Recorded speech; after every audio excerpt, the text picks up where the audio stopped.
সংগ্রামী সাথী এবং বন্ধুগণ, নয়া জালেম বিএনপি আপনাদের ঘরে ঘরে এসে এক কার্ডের গল্প বলে, শুনেছেন নাকি? ঐক্যবদ্ধ বাংলাদেশের কাছে কোনো কার্ড নাই। আপনাদের কি মন খারাপ? কারণ নতুন জালেম নতুন কায়দায় চাঁদাবাজির পরিকল্পনা করেছে, তার নাম হচ্ছে কার্ড। ফ্যাসিস্ট শেখ হাসিনা বলেছিল 10 টাকা কেজিতে চাল দিব, 5 টাকায় ডাল দিব, ঘরে ঘরে চাকরি দিব। মনে আছে আপনাদের? 10 টাকা কেজিতে চাল পেয়েছিলেন, 5 টাকার ডাল, ঘরে ঘরে চাকরি। লন্ডন থেকে এসেছে তো 10 টাকার চালের জায়গায় আধুনিক কার্ডের ব্যবস্থা করেছে। কার্ডের যে মূলা ঝুলানো হয়েছে, কার্ড না হয় দিবেন, সেই কার্ডের জন্য প্রতি ঘর থেকে আবার কত টাকা চাঁদা তুলবেন সেটা তো বলেন নাই। এই সব আধুনিক কার্ডের মূলা ঝুলাবেন না, বাস্তবসম্মত কথা বলুন।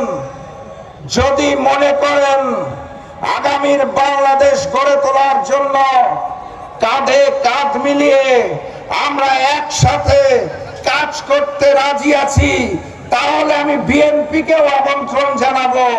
ডাক্তার শফিকুর রহমান প্রধানমন্ত্রী হওয়ার পরে আপনারা আসুন, ডাক্তার শফিকুর রহমানকে প্রধানমন্ত্রী মেনে নিয়ে আমরা একসাথে দেশ গড়ে তুলি।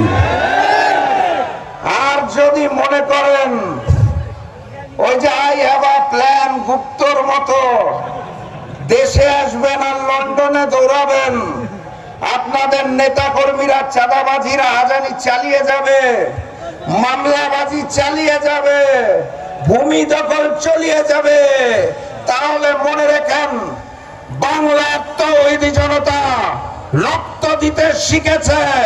আমরা শহীদের তামান্না নিয়ে জন্ম নিয়েছে, প্রয়োজনে সবাই শহীদ হব। এই নতুন বাংলাদেশকে আর জালিমের হাতে দিব না। বিএনপির মঞ্চ থেকে গণভোটে হায়ের পক্ষে কোনো দাবি শুনেছেন? বলে না কেন? কি বলে? 31 দফা আছে তাদের, কি কি জানি, সংস্কারের জনক, সংস্কার চায়। একটা বার আমি বিএনপির মঞ্চ থেকে বিএনপির বড় কোন নেতার মুখে গণভোটে হার পক্ষে বক্তব্য শুনি নাই।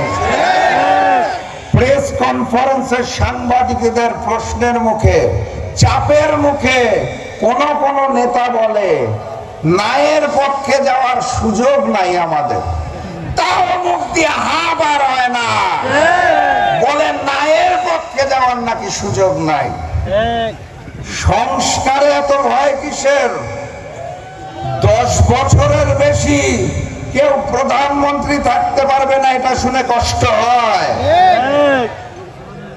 যদি ঘুরে ঘুরে বিএনপি থেকেই অন্য নেতা প্রধানমন্ত্রী আসে, তাহলে সমস্যাটা কোথায়? এক পরিবারেই কুক্ষিগত করে রাখতে হবে।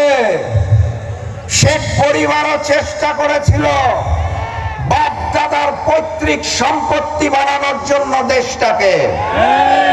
আমরা সেদিনও জুলাই গণঅভ্যুত্থানে মাঠে ময়দানে নেমে বারবার বলেছিলাম, এই বাংলাদেশ কারো বাপ-দাদার সম্পত্তি নয়, এই বাংলাদেশ জনগণের। জনগণ যাকে চাবে তাকেই দেশের সেবার দায়িত্ব দিতে হবে। ওনারা শাসক হতে চায়। কুষ্টিয়ায় যে 4 জন এমপি পদপ্রার্থী, আমি সেই 4 জনের পক্ষ থেকে ওয়াদা করছি, জামাতের 4 প্রার্থী শাসক হতে চায় না, তারা সেবক হতে চায়।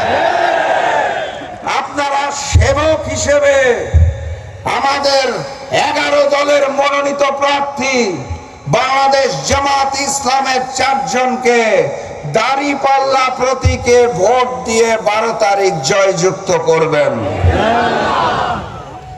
শরীফ ওসমান বিন হাদির রক্তের কসম, জুলাই গণঅভ্যুত্থানের শহীদদের রক্তের কসম, পিলখানায় 54 জন চৌকস অফিসার যে শহীদ হয়েছিল তাদের রক্তের কসম, শাপলায় যারা শহীদ হয়েছিলেন তাদের রক্তের কসম, নরেন্দ্র মোদী বিরোধী আন্দোলনে যারা শহীদ হয়েছিলেন তাদের রক্তের কসম।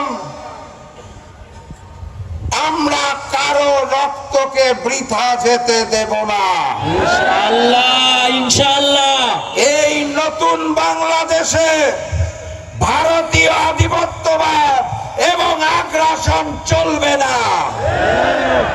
মানবিক নেতা ডক্টর শফিকুর রহমান রংপুরের সমাবেশে স্পষ্ট ভাষায় ঘোষণা দিয়েছেন, আমরা যদি দায়িত্ব পাই সর্বপ্রথম তিস্তা প্রকল্প চালু করা হবে।